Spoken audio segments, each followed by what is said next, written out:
Hello everyone, welcome to another episode of Express Ion. तो जम्मा dairy ने करे चलन तो देखिबा आज हमें कुआर बुली आसे छे।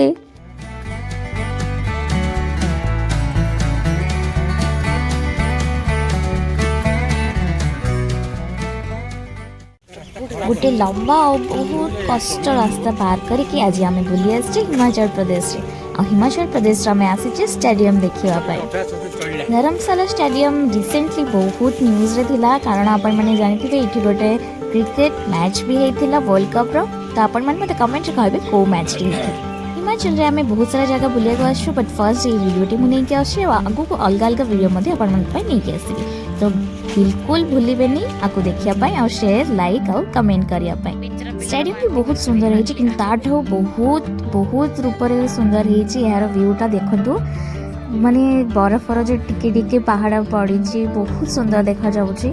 एथि स्टेडियम टा बहुत फेमस ए व्यू देखिया पई समस्ते आसंती। तो आपण माने भी केवे हिमाचल प्रदेश आसले ए जगह को जमा मिस करिवेनी। एथि एंट्री पई किछि टिकट लागेनी तो एटा आपण माने फ्री रे विजिट करि परिबे। तो आपण मान को जदि वीडियो मोर भल लागुची ताहले लाइक शेयर और कमेंट करिया को जमा भी भूलिबेनी। आ हां सब्सक्राइब एक्सप्रेस आयन रहुची। नमस्कार।